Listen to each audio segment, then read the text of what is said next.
Prologue. So there's two songs that kind of are going to help to pace my story. Do you guys know Hercules, the kids movie?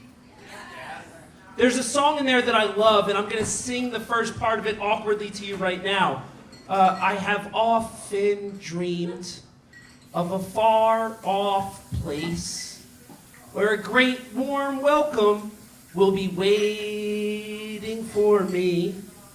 And number two, the early 20th century social critic Avril Lavigne, why you gotta go and make things so complicated? So I'm white,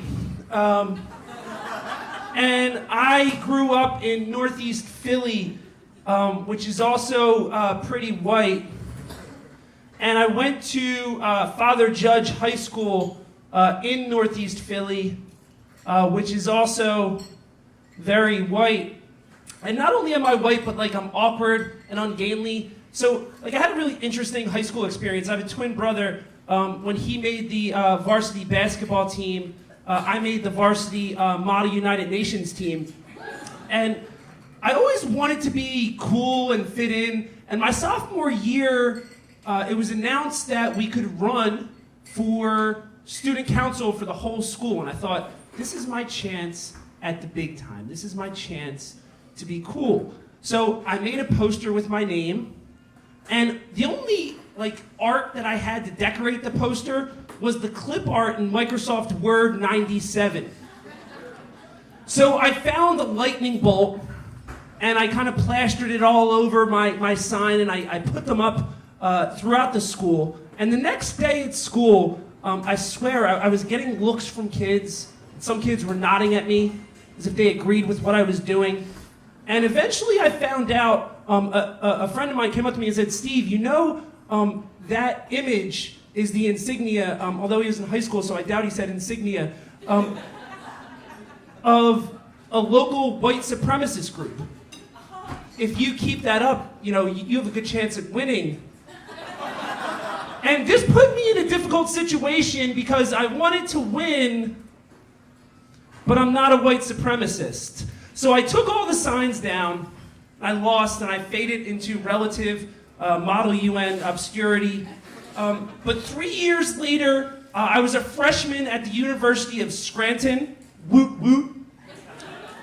And I had begun to make a little bit of a name for myself because what was considered awkward and weird in high school was considered interesting in college. And so, I would trip sometimes, and I was tall, and in the cafeteria at peak dinner hours, I would sing Avril Lavigne as loudly as I could. So I decided that when it was announced that we could run for student government, that I was going to run for class president.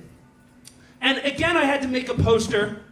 And this time I wanted to avoid the trouble that I had the last time I had run for a major government office. So I decided that I was going to write, vote for Steve Clark. And I thought, what do people know me for? So I found that picture of Avril Lavigne, if you remember, with the tie and the tank top. And it was perfect because her torso and my torso at the time looked very similar. And I glued a picture of my head onto it.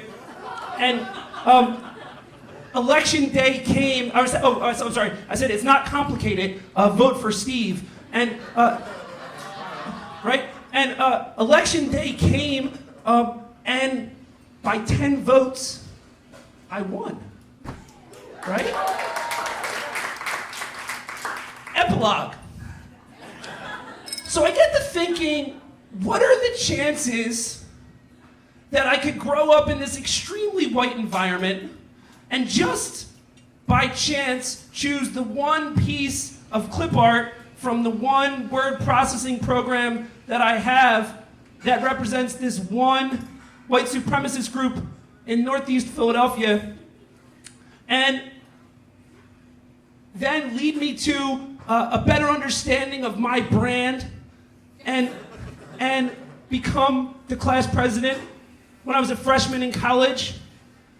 And I realized it was probably about the same as the chances of getting struck by a lightning bolt. And it wasn't complicated because I was right where I belonged. Thank you.